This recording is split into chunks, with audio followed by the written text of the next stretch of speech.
स्वागत है आपका अपने चैनल एकलव्य स्टडी पॉइंट पे। और मेरा नाम है सचिन। आज की इस वीडियो में हम रामबाण सीरीज की 5th वीडियो को आगे बढ़ाएंगे। अगर आपको नहीं पता रामबाण सीरीज क्या है तो मैं आपको बता दूं, रामबाण सीरीज में हम क्लास 12th की इंग्लिश के मोस्ट इंपोर्टेंट क्वेश्चंस करवाते हैं, लॉन्ग क्वेश्चंस भी और शॉर्ट क्वेश्चंस भी। ठीक है, आज की हमारी वीडियो शॉर्ट क्वेश्चंस के ऊपर होगी, जो कि 100% इंपॉर्टेंट क्वेश्चंस होते हैं आपके लिए। ठीक है, तो चलिए स्टार्ट करते हैं। आज का हमारा फर्स्ट क्वेश्चन है, what does the third level refer to. ठीक है, तो शॉर्ट क्वेश्चन है और इसको हमें आंसर भी शॉर्ट में लिखना है। तो सीधा सीधा पूछा गया है कि थर्ड लेवल मतलब क्या है। ठीक है, इसका आंसर क्या है देखते हैं। The third level refers to the imaginary third underground level of the Grand Central railway station. ठीक है, तो सिंपल सा इसका आंसर होगा कि थर्ड लेवल क्या था कि सिर्फ एक इमेजिनरी, सिर्फ एक वो एक रेलवे स्टेशन था। ठीक है, कोई असलियत में ऐसा कुछ भी नहीं था। ये मैंने आपको चैप्टर भी पढ़ा रखा है, जिसका लिंक आपको डिस्क्रिप्शन में मिल जाएगा, जिसमें आपको फुल चैप्टर की फुल समरी मिल जाएगी। नेक्स्ट क्वेश्चन है, what was his father's chief concern about doctor सदाव। जो डॉक्टर सदाव के जो पिता थे, उनकी क्या मेन चिंता थी डॉक्टर सदाव को लेकर, आपको इसका आंसर देना है। तो आइए देखते हैं। Doctor Sadav's father had a great concern for Sadav's career. जो सदाव के फादर की जो ज्यादातर जो मतलब चिंता रहती थी, वो सदाव के करियर से जुड़ी हुई थी। और his chief concern was his education, और सबसे बड़ी जो एक मतलब उनके लिए टेंशन थी, वो सदाव की एजुकेशन भी थी। In order to fulfil that requirement he sent him to America.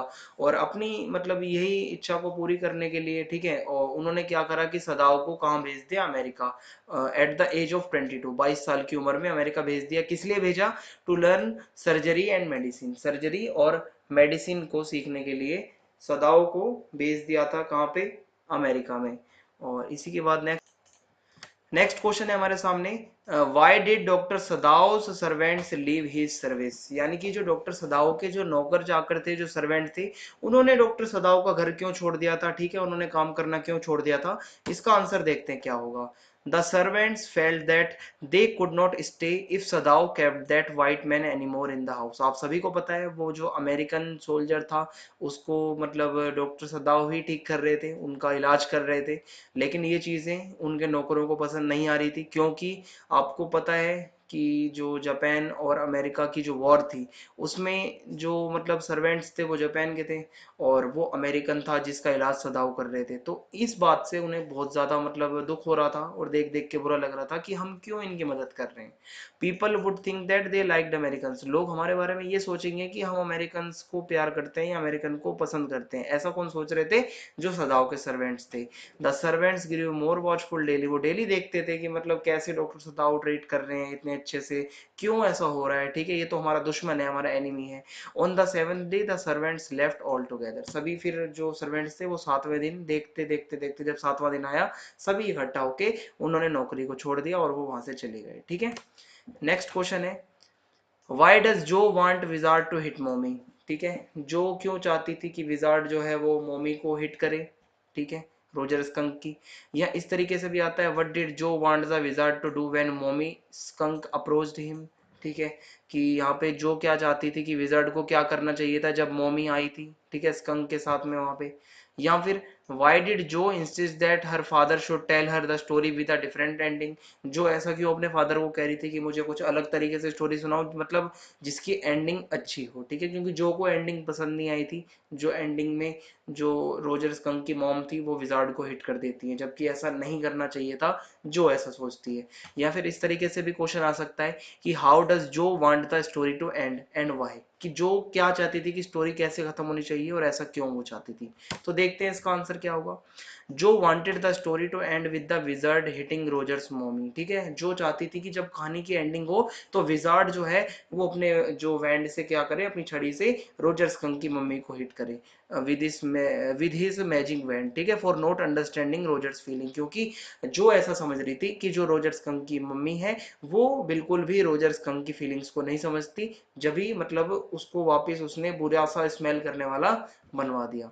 The wizard should punish the mother, ठीक है, और जो विजार्ड है उसको रोजर स्कंक की मम्मी को पनिश करना चाहिए। She wanted to dream of a magical and beautiful world, वो चाहती थी मतलब एक मतलब सपना मतलब देखती थी जो कि एक मैजिकल वर्ड हो और एक ब्यूटीफुल वर्ड हो। She wants the baby Skunk to smell good, वो ये भी चाहती थी कि जो वो छोटा रोजर स्कंक था वो अच्छी स्मेल आए उसके अंदर से, so that he can play with other animals, अगर उसमें से अच्छी स्मेल आएगी तो बाकी एनिमल्स भी उसके साथ खेलेंगे।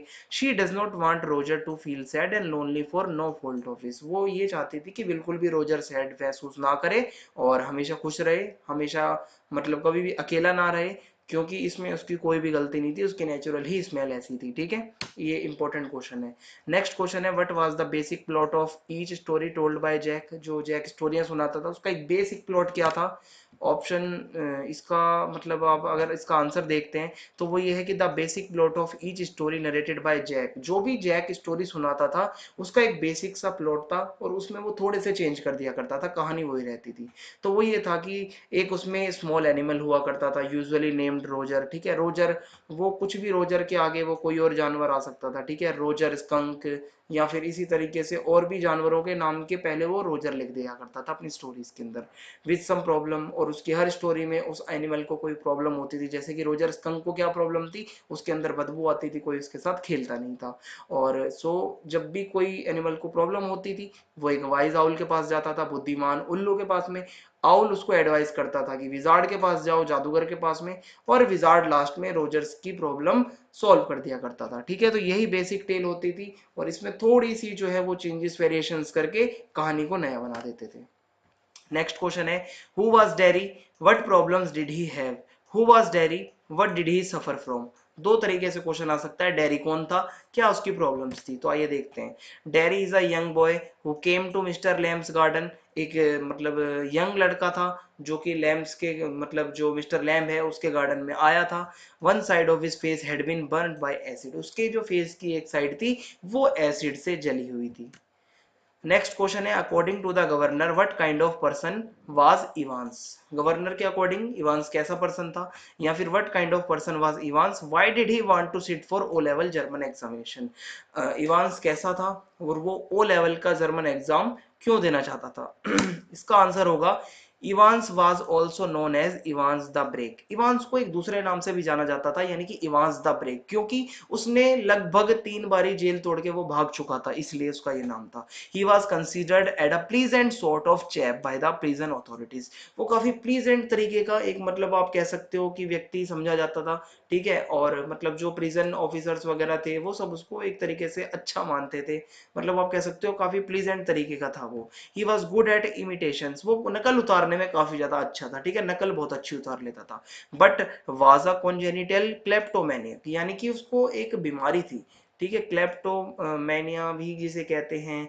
और ये कॉन्जेनिटल मतलब ये होता है कि मतलब कि बचपन से ही इसको एक ऐसी बीमारी थी जन्मजात जिसमें वो चोरी करने की एक बीमारी होती है, ठीक है, क्लेप्टोमैनिक जिसको हम कहते हैं। तो उसमें बच्चा बचपन से ही चोरी करने की हैबिट हो जाती है उसके अंदर, तो कुछ यही था उसके साथ, जन्मजात वो चोरियां करता था। He wanted to sit for examination, वो चाहता था कि वो एग्जाम दे जेल के अंदर, so as to use the opportunity, और इस अपॉर्चुनिटी का वो फायदा उठा के वो जेल से भाग सकता था, एस्केप फ्रॉम द प्रिजन, इसीलिए वो जर्मन का ओ लेवल एग्जाम देना चाहता था ताकि वो जेल से भाग सके, ठीक है। तो इवांस कैसा था मैंने आपको बता दिया है। इस वीडियो में इतना ही था। इंग्लिश की ई बुक अवेलेबल है अगर आप परचेज करना चाहें, जिसमें आपको मोस्ट इंपोर्टेंट क्वेश्चन आंसर्स मिलेंगे प्लस एमसीक्यूज। और ई बुक परचेज करने के लिए आप हमारे प्ले स्टोर पे जाके ऐप को डाउनलोड कर लीजिए एकलव्य ऑफिशियल, और यहीं से आप ई बुक को परचेज कर पाएंगे। फिजिकल एजुकेशन की भी ई बुक अवेलेबल है, वो भी आप जाके हमारे मोबाइल ऐप से डाउनलोड कर सकते हैं और वहां से जाके परचेज आप कर सकते हैं। इंस्टाग्राम पे आप मुझे फॉलो कर सकते हैं, मेरा यूजर नेम आपके सामने है, कोई भी आपकी प्रॉब्लम हो, कोई डाउट हो तो आप आके वहां पे मुझसे पूछ सकते हैं। इस वीडियो में इतना ही था, आप चैनल को सब्सक्राइब करना बिल्कुल भी ना भूलें, बेल आइकन दबा दें ताकि आने वाले वीडियोस के अपडेट आपको मिलते रहें, और कमेंट बॉक्स में आपको बताना है वीडियो कैसी लगी, और वीडियो को ज्यादा से ज्यादा शेयर कर दीजिए। जय हिंद, जय भारत, धन्यवाद।